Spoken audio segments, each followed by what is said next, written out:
Welcome to another change-making conversation from Baptist News Global. You're listening to a special podcast series titled Highest Power, Church and State, featuring writer, poet, and musician Rick Pidcock. Now here's Rick.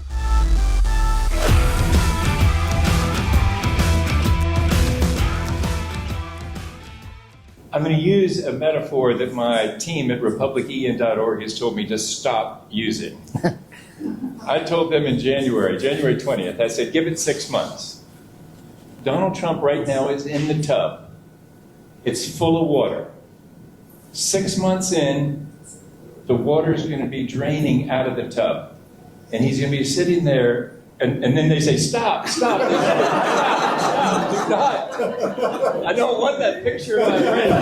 Do not. So now I've spread it, all of you, that thought. And you see the orange stuff is coming down, the hair is coming down. And okay, so... yeah, we really got to stop this one. I agree.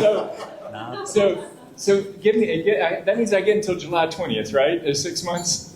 I thought that Thursday when the bond market was about to go kablooey, and thank goodness Vicente rushed in there and got in the White House while what's his name, Ludnick was down the hall, right? And so saved the day in the bond market. But that was a place where really it looked like it was going, the water is really going out of the tub at that point. But the thing is, so that's the hope is that really I do think the stock does decline. That's better. A better metaphor is the stock, right? Rather than the stock is declining rather than the water going out the tub. Former Republican Senator Bob Inglis predicted in January that by July 20th, the water would begin to drain out of Trump's tub. And that turned out to be pretty accurate because pressure is mounting on Trump as even many within the MAGA ranks are starting to wonder if he's a pedophile. In episode 39, we covered Trump's sexual abuse. Then in episode 40, we considered how it's being covered up. But unfortunately for Trump, it's not going away. And he's lashing out against the media whenever he's questioned about it. Are you still talking about Jeffrey Epstein? This guy's been talked about for years. You're asking, we have Texas, we have this, we have all of the things. And are people still talking about this guy, this creep? That is unbelievable. Do you want to waste the time and do you feel like answering? I don't mind answering. I mean, I can't believe you're asking a question on Epstein at a time like this where we're having some of the greatest success and also tragedy with what happened in Texas. It just seems like a desecration. But Bob Inglis had more to say during the principal's first event I attended this summer, not only about how long it would take for trouble to start catching up with Trump, but also how Trump would respond. But the thing is, we have an unusual fella who's really good at throwing a hot one in order to change the subject. Neil, he must be really good at social media, I guess, is the point. Is he's able to really use his social media to throw something out when the stock market was about to go kaput, the bond market was about to go kaput. I'm not sure exactly what to do about that. This is how Trump operates. He starts to get in trouble and then throws out some distraction. With the Epstein story, he originally allowed his people to talk about it in order to drum up far-right conspiracy theories against the Democrats and win the election. But then, when he put his conspiracy theorists in charge of the government, they started looking at the evidence and discovered connections with Trump. In fact, according to the Wall Street Journal, the Justice Department informed Trump 2 months ago that his name was in the Epstein files. So then suddenly, the Trump administration said there was no client list or evidence of blackmail that would lead to any additional investigations, and that Epstein did indeed kill himself. But neither MAGA nor the media would accept those answers, for very different reasons, of course, so then Trump tried to lash out at the media about it being old news. But that didn't work. So then he called it a hoax, and even said his followers who cared about it were stupid. I call it the Epstein hoax. It takes a lot of time and effort. Instead of talking about the great achievements, we've had a great gentleman yesterday, as you know, went on CNBC and he made the statement that Trump may go down as the greatest president of all in the United States. And instead of talking about the things we've achieved, we've had tremendous achievement. They're wasting their time with a guy who obviously had some very serious problems, who died 3-4 years ago. I'd rather talk about the success we have with the economy, the best we've ever had, and all of the things we've done, including the Middle East. I mean, you see it. Instead, they want to talk about the Epstein hoax. And the sad part is it's people that are really doing the Democrats' work. They're stupid people. Notice how he's tried to distract from any questions by pointing to his supposed achievements. And then when that didn't work, he threw out the distraction of bringing back a decades-old feud with Rosie O'Donnell and tried to threaten her citizenship. But of course that didn't work either. As the anger began to rise and Republican House leaders refused to investigate it, reports began to surface of the Department of Justice wanting to interview Ghislaine Maxwell, who was married to Jeffrey Epstein and is currently in prison. So Trump tried another distraction. Do you support the Justice Department seeking a new interview with Ghislaine Maxwell, and did you urge the Attorney General to seek one? I don't know anything about it. They're going to what? Meet her? Your Deputy Attorney General is reached out to Ghislaine Maxwell's attorney asking for a new interview. Yeah, I don't know about it, but I think it's something that sounds appropriate to do. Yeah. Do you have any concern that your Deputy Attorney General, who's your former attorney, would be conducting the interview, given your past relationship? He's a very talented person. He's very smart. I didn't know that they were going to do it. I don't really follow that too much. It's sort of a witch hunt, just a continuation of the witch hunt. The witch hunt that you should be talking about is they caught President Obama absolutely cold, Tulsi Gabbard. What they did to this country in 2016, starting in 2016, but going up to 2020 in the election. They tried to rig the election, and they got caught.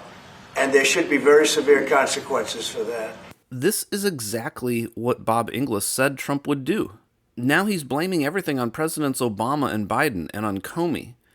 Again, just like with Rosie O'Donnell, he's bringing up past personal grievances, and in doing so, he's had more to say about Obama. From your perspective, who should the DOJ target as part of their investigation? What specific figures in the Obama administration? Well, based on what I read, and I read pretty much what you read, it would be President Obama. He started it. And Biden was there with him, and Comey was there, and Clapper. The whole group was there. Brennan, they were all there in a room. Right here, this was the room. This is much more beautiful than it was then, but that's okay. I have nice pictures up. They came out of the vaults. They were in there for 100 years. This is much more beautiful. We have the Declaration of Independence now in the room, which wasn't here. I guess people didn't feel too good about putting it here, but I do.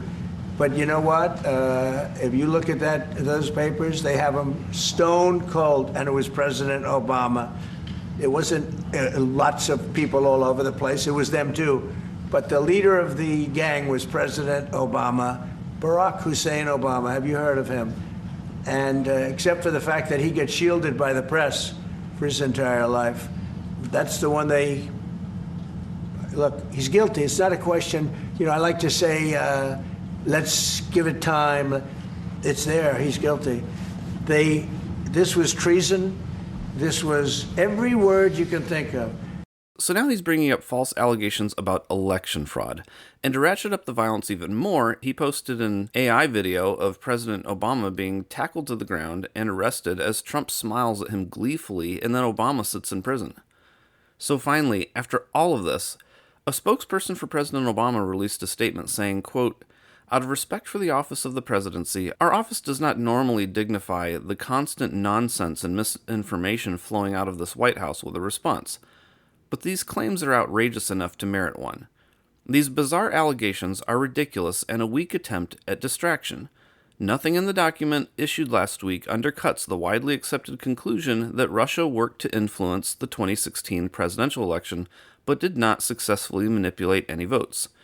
These findings were affirmed in a 2020 report by the bipartisan Senate Intelligence Committee, led by then-Chairman Marco Rubio. In an analysis piece for MSNBC, Steve Bannon wrote, quote, "The document that Obama's office is referring to was, of course, the bizarre report from Director of National Intelligence Tulsi Gabbard, issued last week, which alleged that Trump's Russia scandal was the result of a treasonous conspiracy. The document was quickly discredited, with independent analyses characterizing Gabbard's report as, among other things, ludicrous.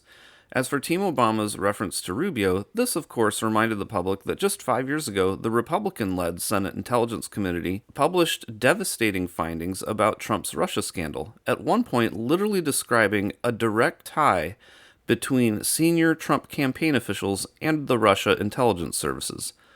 If Gabbard and her allies want to argue that Trump's Secretary of State, who led the Senate Intelligence Committee at the time, was part of a treasonous conspiracy against Trump, they're welcome to try, though this doesn't seem like an especially smart idea.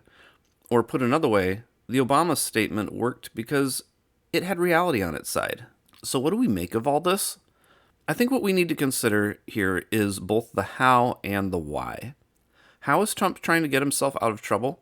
He's doing exactly what Bob Inglis said he would do.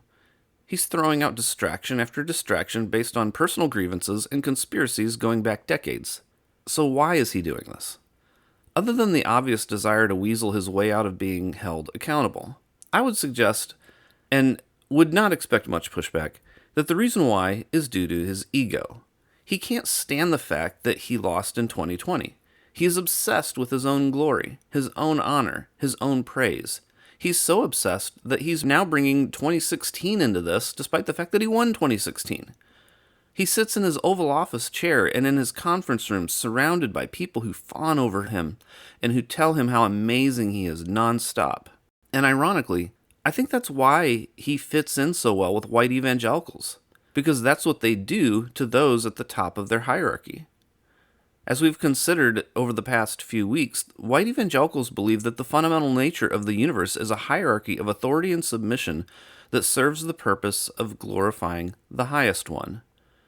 In white evangelical theology, especially of the Calvinist variety, the thing that God and subsequently Jesus cares about the most is self-glory. They don't believe in a Jesus revealed on the underside of power, in and among the least of these.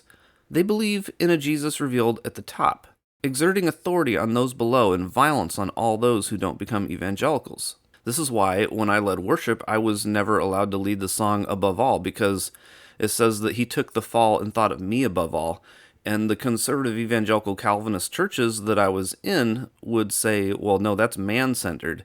Jesus didn't actually think about us above himself. He thought about himself above everything because he thought of his own self-glory. In other words, it was all an ego thing for God, rather than about love or about subverting our assumptions of kings and thrones and power, and thereby, through subverting our assumptions, liberating us. Instead, they believe in a Jesus revealed at the top, exerting authority on those below and violence on all who don't become evangelicals. Empathy is dangerous to them because it takes your eyes off of the top of the hierarchy and turns your eyes toward the oppressed. And they don't want you to see Jesus among the oppressed because that would completely undermine their hierarchy. It never dawns on them that perhaps honoring Jesus might actually mean caring about the things Jesus said he cared about, which was the liberation of his brothers and sisters among the least of these. Instead, they claim to honor Jesus by emphasizing the political power of the Republicans in the 21st century United States for what is essentially the stroking of Jesus' ego. Trump's cover-up of abuse and obsession with his own ego isn't the opposite of what white evangelicals believe to be true about God. They're the very embodiment of what they believe to be true about God. And until we're willing to question the most fundamental assumptions about what it means to honor Jesus by caring about those Jesus said he cared about, then we're always going to be trapped in the territory-protecting power games of ego. That's it for today. Thank you so much for listening. Please like, subscribe, and rate us on your favorite podcast platform, and we'll be back with another episode on Monday. This has been another change-making conversation from Baptist News Global. The episode you've just heard is part of a special podcast series titled Highest Power, Church and State. Be sure to follow B&G daily at baptistnews.com and subscribe to get notifications about future episodes. Baptist News Global is a national nonprofit news service that is independent, free, and faithful. B&G is supported by readers and listeners like you. Learn more at baptistnews.com.